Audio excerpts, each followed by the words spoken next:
வணக்கம் நண்பர்களை, நீங்கள் பார்த்து கொண்டு இருப்பது உங்கள் கௌசிகா ரிவ்யூஸ். சரி, வாங்க வீடியோக்குள்ள போய் என்ன நடக்க போகுது அப்படின்ற முழு விவரங்களை தான் பார்க்க போகிறோம். வாங்க வீடியோக்குள்ள. கரெக்டாக நம்ம விஜய் இருக்கார்ல, அவர் இருந்துன்னு போலீஸ் ஸ்டேஷனுக்கு போகிறாரு நீதி கேட்டு. அங்கே போயிட்டு இந்த மாதிரி என்னோட சொத்து எல்லாமே என்னோட அனுமதியின்றி எனக்கு தெரியாமல் போர்ஜரி வேலை செஞ்சு என் சொத்தெல்லாம் எங்கள் அக்கா திருடிட்டாங்க அப்படின்னு சொல்லிட்டு மல்லியும் விஜயும் கேஸ் கொடுக்க போகிறாங்க. ஆனால் இதை எந்த ஒரு கேஸாகவும் ஒரு ஆளாகவும் மதிக்கலை. ஏன் எதனால் அப்படின்னு சொல்லிட்டு பார்த்தீங்கன்னா, இப்போ ஒரு பக்கம் செல்வாக்கும் மறுபக்கம் எல்லாரோட ஆதரவும் நம்ம ராஜேஸ்வரிக்கு தான் இருக்குது. ஏன்னா செல்வாக்கில் இப்போ கோடி கணக்கில் வச்சுன்னு இருக்காங்க. அப்படிப்பட்ட இவங்களுக்கு தான் ஆதரவு வரும். ஏன்னா காசு கொடுத்து, அது மட்டும் இல்லாமல் ப்ரொமோஷன் இந்த மாதிரி எது வேணாலும் பண்ணலாம். காசு தாங்க எல்லாமே. காசு இருந்தால் என்ன வேணாலும் பண்ணலாம் அப்படின்ற ஒரு கான்செப்டில் எல்லாருமே இருக்காங்க. அதனால் நம்ம விஜயை ஒரு ஆளக்கடா மதிக்கலை. நீங்கள் எழுதி கொடுத்துட்டு எப்படி உங்கள் அக்கா இந்த மாதிரி ஏமாத்திட்டாங்கன்னு சொல்லிட்டு கேஸ் கொடுக்கலாம். இதெல்லாம் செல்லாது, இந்த மாதிரி கேஸ் எடுத்து இனிமேல் வராதிங்க அப்படின்னு சொல்லிட்டு மூஞ்சில் அடிச்ச மாதிரி ஒரு பக்கம் அடிச்சு விட்றாங்க. ஒரு பக்கம் நம்ம ராஜேஸ்வரி இருந்து ஆணவ சிரிப்பில் சிரிச்சிட்டு இருக்காங்க. டேய், நீ எங்க போனாலும் சரி, எப்படி போனாலும் சரி, தலைகீழ நின்று நீ தண்ணி குடிச்சாலும் என்ன என்னைக்குமே உன்னால அழிக்கவும் முடியாது, மாட்டி விடவும் முடியாது. ஏன்னா நான் ராஜேஸ்வரிடா, உனக்கு அம்மாடா அப்படின்னு சொல்லிட்டு ஒரு டைலாக் விடுறாங்க. அம்மாவாக இருந்தால் இந்த மாதிரி கேவலமான எச்சத்தனமான வேலை செஞ்சுருப்பாங்களா? தான் புள்ள பொழைக்கணும், தான் புள்ள நல்லா வாழ்ந்தா போதும் அப்படின்னு சொல்லிட்டு தான் நினைப்பாங்க. இந்த மாதிரி எச்சத்தனமாக தேவையில்லாமல் அவங்களோட எப்படி சொத்தெல்லாம் அடிச்சு போடுறதுன்னு எந்த ஒரு தாயும் நினைக்க மாட்டான். அதனால தாயின்ற பேரை நீ கொச்சப்படுத்தாத அப்படின்னு சொல்லிட்டு அக்கா கிட்ட ஒரே வார்த்தை நம்ம மல்லி சொல்லிடுறாங்க. கொஞ்சம் ஓவராக பேச ஆரம்பிச்சுறாங்க. அந்த அநாத நாய்க்கு இந்த அநாத நாய் சப்போர்ட் ஆகிப்ப அப்படி இப்படின்னு சொல்லிட்டு பேசினா யாரை பார்த்து என்ன சொல்கிறேன்னு சொல்லிட்டு போலீஸ்கிட்ட இந்த கான்ஸ்டபிள் அப்படியே சும்மா துப்பாக்கி இருக்கலாம் வாங்கி அப்படியே சும்மா இப்படி வைக்கிறாங்க ஒரு போஸ்ட். அப்படியே சும்மா ராஜேஸ்வரிக்கு கதி கலங்கி போயிடுது. ஒரு பக்கம் எவ்வா அப்படின்னு சொல்லிட்டு நின்ற இடத்துல கை காலெல்லாம் ஒரு பக்கம் நடுங்குது, உதறது. அப்படியே என்ன சொல்கிறதுன்னு சொல்லிட்டு தெரியல. அந்த அளவுக்கு ஒரு பக்கம் பீதியில் நின்று இருக்காங்க. இதுக்கு மேலே இன்னும் பண்ண முடியாதா சாமி, இப்படி நம்மளை வச்சு செய்வாங்கன்னு சொல்லிட்டு எதிர்பார்க்கலன்னு சொல்லிட்டு ஒரு பக்கம் இருக்காங்க. இதுக்கு தாங்க சொல்கிறது, எப்படி இருந்தாலும் ஏதான ஒரு விதத்தில் நம்மளை வச்சு செஞ்சு விட்டுருவாங்க. அதனால் பொறுத்தார் பூமி ஆழ்வார் அப்படின்னு சொல்லிட்டு சும்மாவை சொல்லுவாங்க. அதுக்கேற்ற மாதிரி நம்ம ராஜேஸ்வரி இருந்தாலும் உடனே காலில் விழுந்துடுறாங்க. நான் பேசுனதெல்லாம் தப்பு தான் சொல்லிட்டு நம்ம மல்லிகிட்ட அந்த துப்பாக்கியும் போலீஸ் பிடிக்கும். உடனே ராஜேஸ்வரி வந்து சும்மாடே என்ன விழுந்துட்டேன்னு நினச்சா ஏதோ அப்படி இப்படின்னு சொல்லிட்டு டைலாக் விட்டுறாங்க. கொஞ்சத்தில் கொஞ்சம் மிஸ் ஆகிட்டா. இதுக்கு மேலே என்னோட விஜயை தேவையில்லாமல் அவமானப்படுத்துறதோ, அசிங்கமாக பேசுகிறதோ, இழிவாக பேசுறதோ, இந்த மாதிரி வேலை வச்சுக்கினேன் மவளை நீ என்ன ஆகுன்னு சொல்லிட்டு தெரியாது, நாஸ்தி பண்ணி விட்ருவேன் அப்படின்னு சொல்லிட்டு ஒரு பக்கம் மிரட்ட ஆரம்பிச்சிடறாங்க நம்ம மல்லி. உடனே பயத்தில் ஒரு பக்கம் நடிகின்னு இருக்காங்க நம்ம ராஜேஸ்வரி.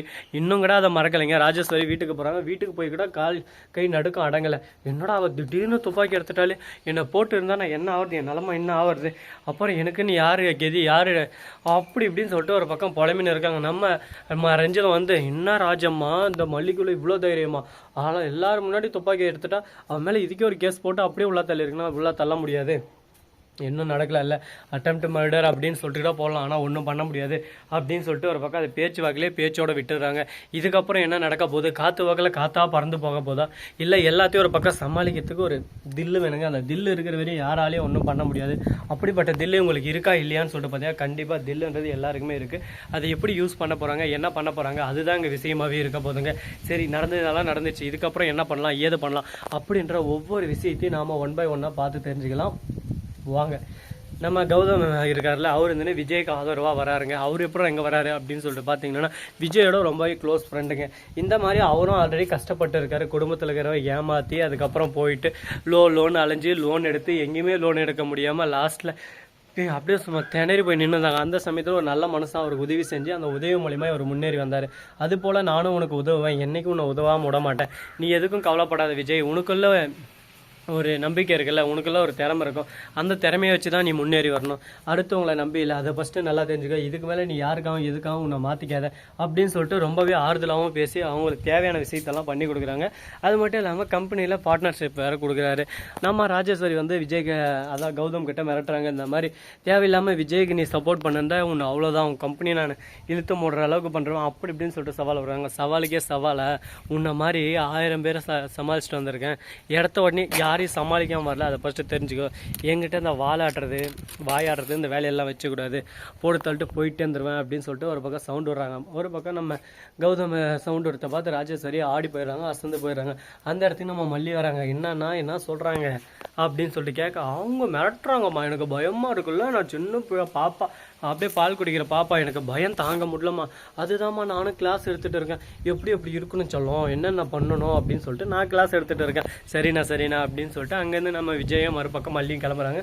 வெண்பா ஸ்கூலில் போய் பிக்கப் பண்ண போகிறாங்க. ஸ்கூலில் வந்து ஃபீஸ் கட்டல இன்னும், அதனால் ஃபீஸ் கட்டலன்னு சொல்லிட்டு அவங்க சொல்கிறாங்க. அதுக்கு என்ன பண்ணுறதுன்னு சொல்லிட்டு தெரியும். நம்ம விஜய் குழப்பத்தில் குழம்பி போயிட்டு என்னடா இவ்வளோ பிரச்சனை நம்ம மேலே அப்படின்னு சொல்லிட்டு, ஆனால் நம்ம அண்ணா பொண்ணு இருக்காங்களா அவங்க வந்து பீஸ் எல்லாம் கட்டிடுறாங்க. நீங்கள் எதுக்கும் கவலைப்படாதீங்க மாப்பிள்ள, நீங்கள் ஃபஸ்ட்டு உங்களோட கோல் அச்சீவ்மெண்ட்டில் நீங்கள் பாருங்கள். குழந்தைக்கு ஃபீஸ் கட்டுறது, வீட்டு செலவு இதெல்லாம் நான் பார்த்துக்கிறேன் அப்படின்னு சொல்லிட்டு, என் குடும்பம்னா நான் விட்டுருவேண்ணா, நீங்கள் ஏன் குடும்பம் அப்படின்னு சொல்லிட்டு சொல்கிறாங்க. உடனே அப்போ தான் நம்ம விஜய் யோசிக்கிறாரு, இவங்களை எவ்வளோ கஷ்டப்படுத்திருக்கோம் என் அக்கா பேச்சை கேட்டுன்னு, எந்த அளவுக்கு கீழ்த்தனமாக பேசி வீட்டை விட்டு வெளியே போவோம், என்னை மன்னிச்சிருங்கம்மா, நான் உங்கள் வயசுக்குலாம் மரியாதை கொடுக்காம உங்களை வீட்டை விட்டெல்லாம் போக சொன்னேன், நீங்களும் அந்தனால இந்த மாதிரி பண்ணி வேறு எதாவது அச்சை துரத்திட்டு வராமா, என்ன பண்ணுறது அப்படின்னு சொல்லிட்டு ஒரு பக்கம் 2 பேரும் ஆறுதலாக பேசுகிறாங்க. வாழ்க்கைன்னா இந்த மாதிரி எல்லா பக்கம் கஷ்டம் இருப்பா, எல்லாத்தையும் பார்த்தாகணும், சும்மா நாம அதவே முடிஞ்சு பண்ணுற பேசினது தான் ஒரு யூஸ் இல்லைன்னு சொல்லிட்டு அழகாக தெளிவாக க்யூட்டாக பேசினிருக்காங்க. ஸோ நண்பர்களே, இந்த வீடியோ பிடிச்சிருந்தா லைக் பண்ணுங்கள், கமெண்ட் பண்ணுங்கள், ஷேர் பண்ணுங்கள், டிண்டிங் மேலே தட்டி விட்டு போங்க. அப்போ தான் நான் போகிற அடுத்தடுத்த வீடியோ உடனுக்குடன் வரும். மிக்க நன்றி, தேங்க்ஸ் ஃபார் வாட்சிங். டாடா, see you, நன்றி, வணக்கம், வந்தனம், வருக தருக.